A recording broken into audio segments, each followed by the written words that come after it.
The precinct smelled like stale coffee and regret, the kind that clung to the walls like damp rot. Michael Torres, badge number 4729, sat at his desk, staring at a case file that burned a hole through his soul. 20 years on the force, and nothing had ever hit him like this. Not the gang busts, not the homicides, not even the night he took a bullet in the shoulder. It was 2015, and New York City was a kaleidoscope of chaos and pride. The Supreme Court had just legalized same-sex marriage, and the streets were alive with rainbow flags, protests, and celebrations. Mike, 42, had spent his career dodging the culture wars, as he called them. He was a cop, not a politician. His job was to keep the peace, not to pick sides. But the file in front of him, a missing persons case involving a young gay man named Ethan Harper, threatened to unravel everything he'd buried deep inside. Mike's fingers tightened around the file. Ethan Harper. The name alone was a ghost from his past, a whisper of a summer he'd spent 2 decades trying to forget. Back in '95, when he was just a kid from the Bronx, Mike had known an Ethan, a scrawny, bright-eyed boy with a laugh that could light up a room. They'd been inseparable that summer, 2 teenagers sneaking beers and dreams under the Coney Island boardwalk. Until Mike's father found out. Until the shame, the fists, the screams. Until Mike learned to hate what he couldn't understand, himself. He shook his head, forcing the memory down. This Ethan Harper couldn't be that Ethan. It was a common name. Besides, the kid in the file was 28, too young to be his Ethan. But the photo clipped to the report stopped him cold. Those hazel eyes, that crooked smile.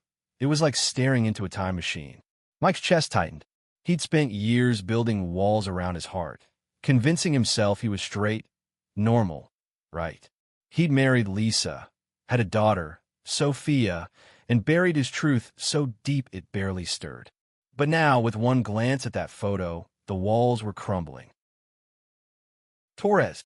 Captain Ramirez's voice snapped him back. Your lead on this Harper case. Kid's been missing 3 days. Last seen at a club in the village. Family's freaking out, and the media's sniffing around. Get moving. Mike nodded, his throat dry. He grabbed his jacket, the weight of his badge heavier than ever. The village. Of course it had to be the village, the heart of New York's queer scene, a place Mike avoided like a plague. He'd spent years tossing slurs at the freaks down there, laughing with the guys at the precinct to mask his own fear. But now he had no choice. He was walking into the lion's den, and the lion had a face he couldn't forget. The club, Neon Pulse, was a sensory assault. Throbbing bass, strobe lights, bodies pressed too close. Mike flashed his badge at the bouncer, ignoring the curious stares. He was out of place here, a grizzled cop in a sea of glitter and youth. The bartender, a wiry guy with pink hair, pointed him to a back room where Ethan had last been seen. He was with some guy, the bartender said, shrugging, looked intense. They left together around midnight. Mike's got twisted. He followed the lead to a narrow alley behind the club, where a single street lamp flickered. There, scrawled in chalk on the brick wall, was a message. We're watching you, Ethan. The words sent a chill down his spine. This wasn't just a missing persons case. Something darker was at play. He spent the night chasing leads, interviewing Ethan's friends, combing through security footage, piecing together a timeline. Ethan was a graphic designer, openly gay, loved by everyone who knew him.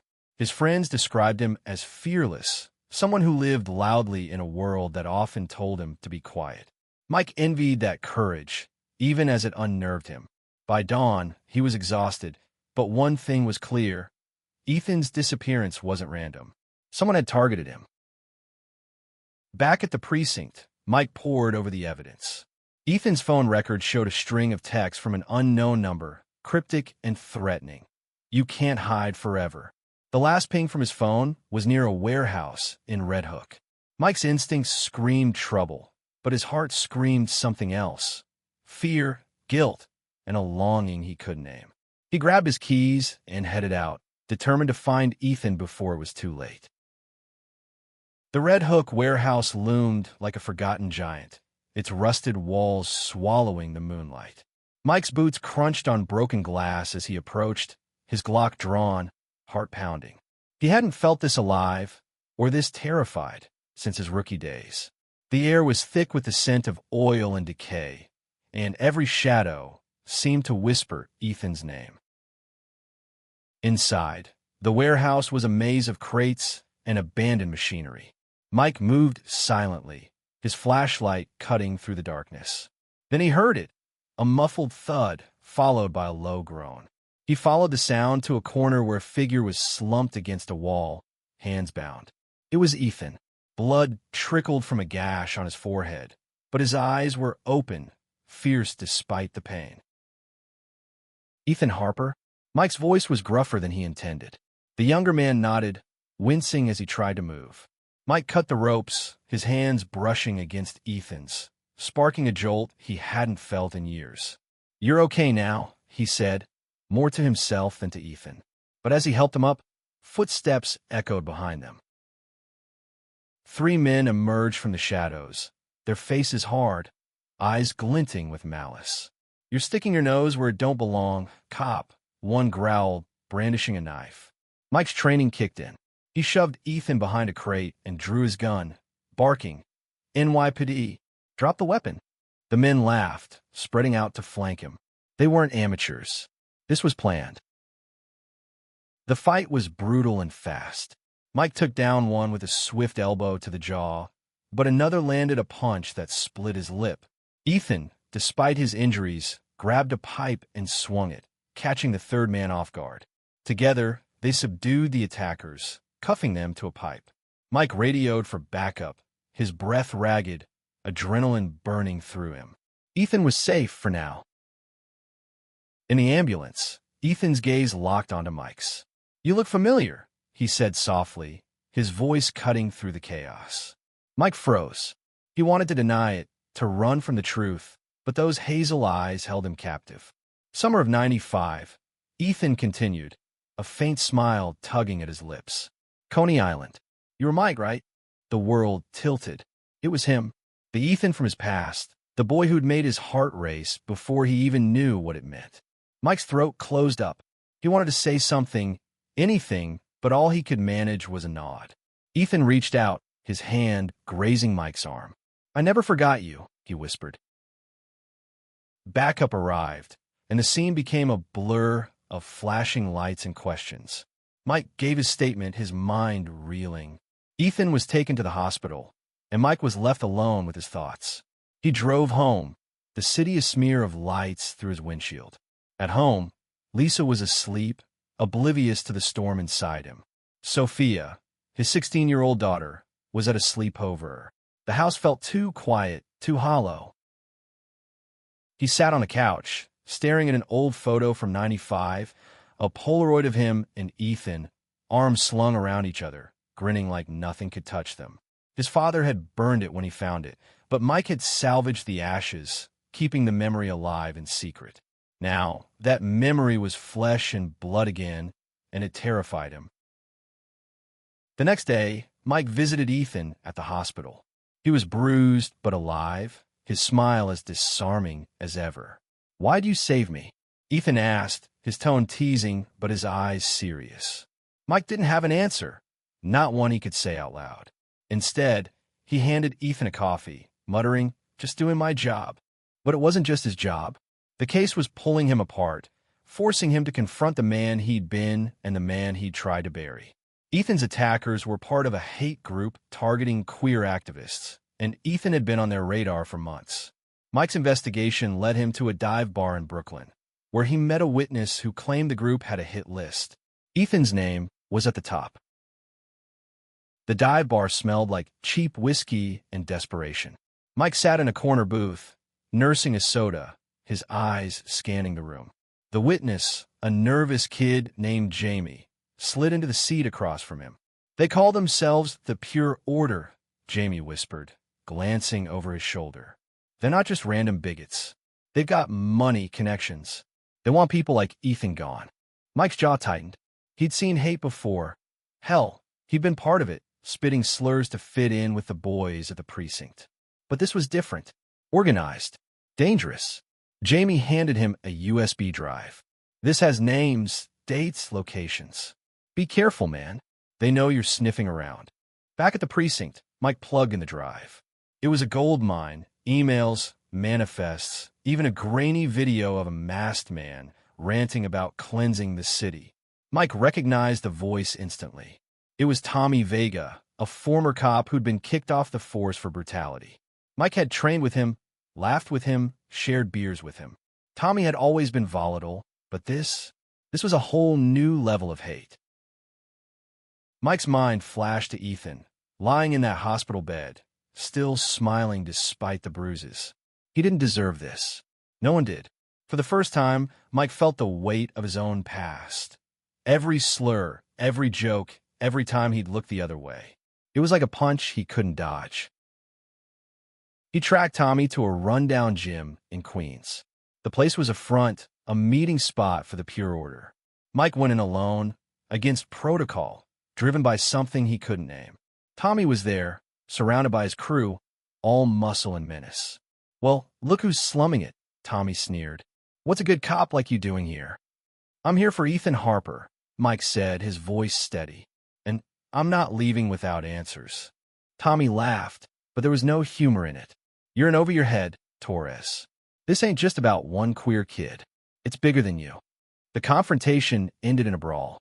Mike held his own, but he was outnumbered. A fist caught his ribs, another his jaw, but he fought back, fueled by rage and guilt. He managed to slip away, battered but alive, with a stolen ledger that listed the group's targets. Ethan's name was circled in red. At home, Mike couldn't sleep. He kept seeing Ethan's face, hearing his voice. "I never forgot you."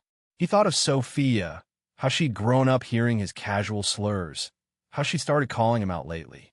"Dad, why do you talk like that?" she'd asked once, her eyes sharp with disappointment. He hadn't had an answer then. He barely had one now. The next morning, he met Ethan at a coffee shop. Ethan was out of the hospital, his arm in a sling, but his spirit unbroken. "You didn't have to come," Ethan said, stirring his latte. "But I'm glad you did." Mike shifted uncomfortably. "I need to know you're safe. This group, they're not done with you." Ethan's smile faded. "I've been fighting people like them my whole life. I'm not scared, but you look like you're carrying the world." Mike wanted to tell him everything about 95, about his father, about the fear that had shaped him. But the words wouldn't come. Instead, he handed Ethan a burner phone. "If anything happens, call me. Day or night." Ethan took it, his fingers lingering on Mike's. "You're not as tough as you think, Mike Torres," he said softly. And for the first time in years, Mike didn't pull away. The ledger was a ticking bomb. Mike pored over it in his office, the precinct buzzing around him. Names, addresses, planned attacks. It was worse than he'd feared. The Pure Order wasn't just targeting Ethan. They were planning a coordinated strike on Pride Week, a massacre meant to send a message. Mike's hands shook as he read. He'd spent years ignoring the queer community, dismissing their struggles. Now, their lives were in his hands. He brought the ledger to Captain Ramirez, laying out the evidence. "We need to move fast," Mike urged. "Pride's in 3 days. They're planning something big." Ramirez's face hardened. "You're sure about this, Torres? This is going to stir up a shitstorm."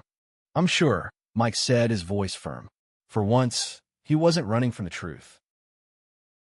The precinct mobilized, pulling in SWAT, undercover units, the works. But Mike couldn't shake the feeling that he was missing something.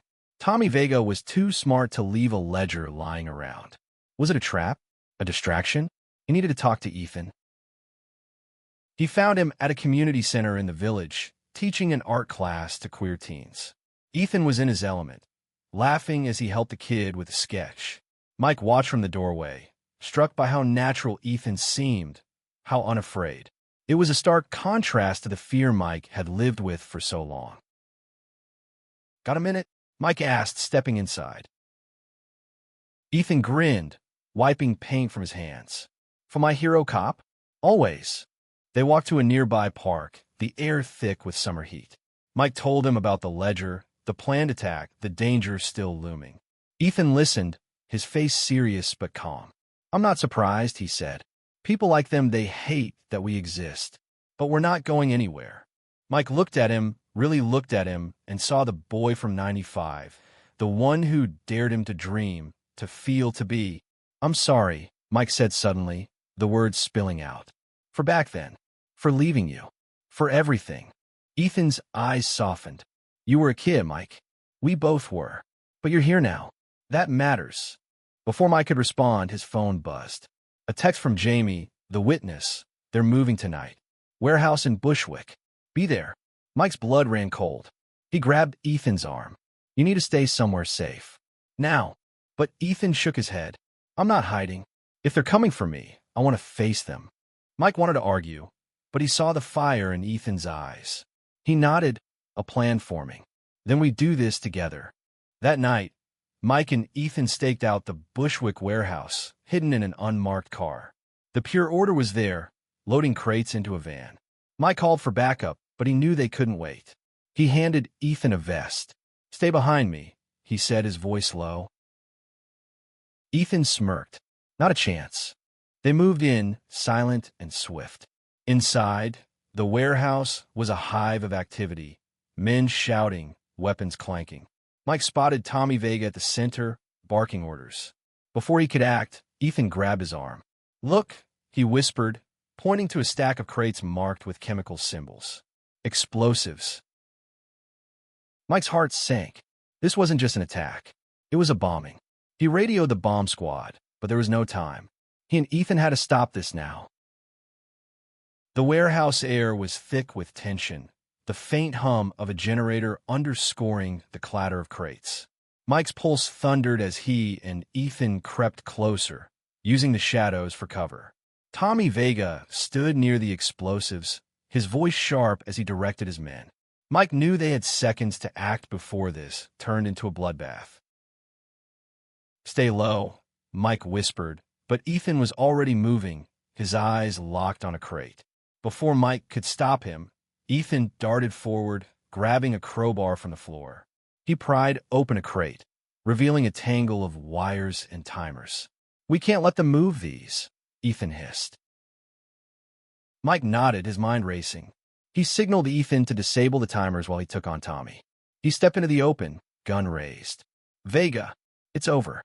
Drop everything and get on the ground. Tommy spun, his face twisting into a snarl. You traitor, he spat. Siding with them? You're no better than the filth we're cleaning out. The words hit Mike like a fist, but he stood his ground. You're done, Tommy. This ends tonight. Chaos erupted. Tommy's men lunged, and Mike fired a warning shot, scattering them. Ethan worked frantically on the timers, his hands steady despite the gunfire. Mike tackled Tommy, the two men crashing into a crate. They grappled, fists flying, old grudges fueling every blow. Tommy was strong, but Mike was fueled by something deeper, redemption. Ethan shouted, "Got one," as a timer blinked off. But there were more, and time was running out. Mike pinned Tommy, cuffing him just as backup stormed in. SWAT swept through, securing the warehouse, but Mike's eyes were on Ethan, who was still working on the last crate. Get out of here, Mike yelled, but Ethan shook his head, sweat beading on his forehead. I'm almost there, he said, his voice calm but strained. The final timer stopped with seconds to spare. Ethan collapsed against the crate, breathing hard. Mike rushed to him, pulling him into a fierce embrace. You're insane, Mike muttered, his voice thick with relief. Ethan laughed, breathless. Takes one to know one. The aftermath was a blur. Statements, arrests, the bomb squad dismantling the crates. Tommy and his crew were hauled away, their plans in ruins. But Mike knew this wasn't the end. The pure order had deeper roots, and Ethan was still a target. He drove Ethan to a safe house, the city silent around them. In the quiet of the safe house, Ethan broke the silence. Why are you doing this, Mike? Really? Mike stared at the floor, the weight of his past pressing down. Because I owe you, he said finally. Because I was a coward back then, and I'm trying not to be one now. Ethan reached for his hand, his touch warm and steady. You're not a coward. You're here. That's enough. Mike's chest ached. He wanted to believe it, but the guilt was a living thing clawing at him. He pulled away, standing abruptly. "Get some rest," he said, his voice rough. "We've got a long fight ahead."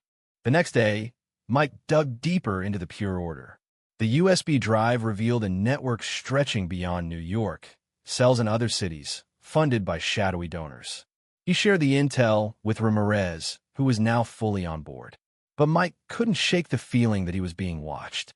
A car lingered too long outside his apartment. A stranger stared too hard at the precinct. The Pure Order wasn't done with him, or Ethan. Pride Week arrived, a riot of color and defiance in the streets. Mike was on edge, patrolling the parade route with a team of officers. Ethan insisted on marching, his art collective carrying banners of hope and resistance. Mike watched him from a distance, torn between duty and something deeper, something he still couldn't name. The crowd was electric, thousands of voices chanting for love, for freedom. Mike's radio crackled with updates.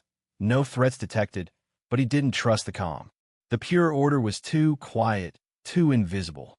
He scanned the faces in the crowd, his eyes always drifting back to Ethan, who was laughing with a group of friends, a rainbow flag draped over his shoulders. Then it happened, a scream, a surge of panic near the barricades. Mike sprinted toward the chaos, his heart in his throat.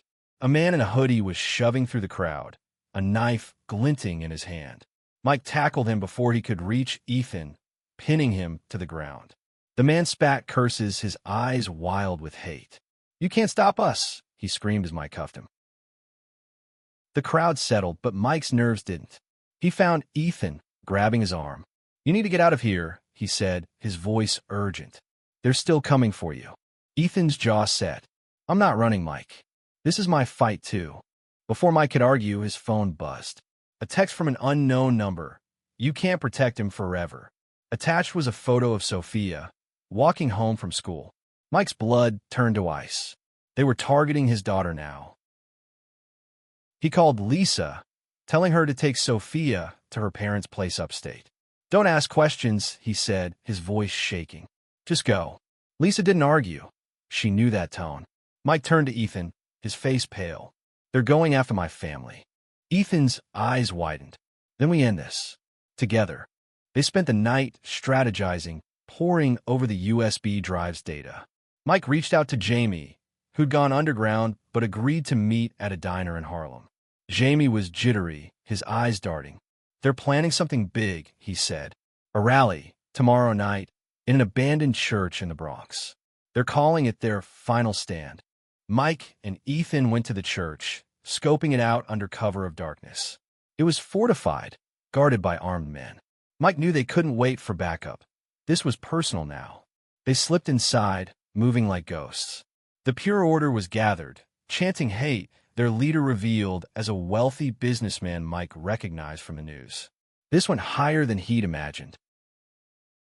They planted a tracker on the leader's car, hoping to trace his connections.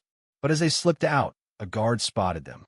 A chase erupted through the Bronx streets, Mike and Ethan dodging bullets, their breaths ragged.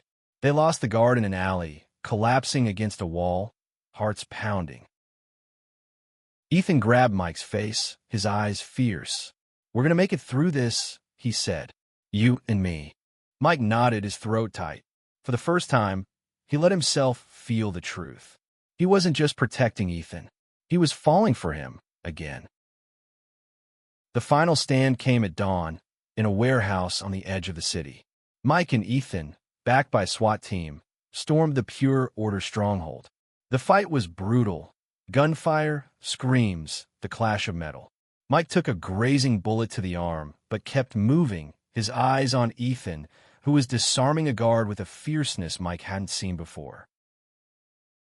The leader, Richard Crane, stood at the center, his face calm even as his empire crumbled. "You think you've won?" he sneered.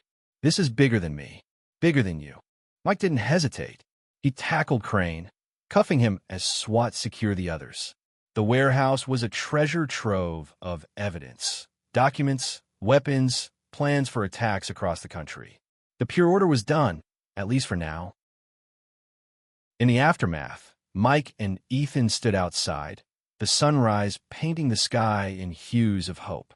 Ethan's hand found Mike's, their fingers intertwining. "What now?" Ethan asked, his voice soft but steady. Mike looked at him, really looked at him, and saw the future he'd been too afraid to dream of. "I don't know," he admitted, "but I'm done running." He went home to Lisa that night, his heart heavy. He told her everything. The case, Ethan, the truth about himself. She listened, tears in her eyes, but her voice was kind. "I've known for a while," she said. "You need to be you, Mike. For Sophia. For yourself." The divorce was amicable, painful but necessary. Sophia, wiser than her years, hugged him tight. "I just want you to be happy, Dad," she said. Mike cried then for the first time in years. Months later, the city was quieter, the Pure Orders network dismantled. Mike left the force, taking a job as a private investigator, focusing on cases that protected the vulnerable. He and Ethan grew closer, their bond a mix of past promises and new beginnings. One night under the Coney Island boardwalk, Ethan dropped to his knees, not in defeat, but with a ring in his hand. "Mike Torres," he said, his voice trembling with love, "will you stop being so damn stubborn and spend the rest of your life with me?" Mike laughed, tears in his eyes, and pulled Ethan up into a kiss. "Yeah," he said, "I will." Their love wasn't a cure for the world's hate, but it was a defiance, a beacon. Mike had spent years hiding from himself, but now, with Ethan by his side, he was finally free. And in that freedom, he found a truth worth fighting for. Love, in all its forms, was the strongest force of all.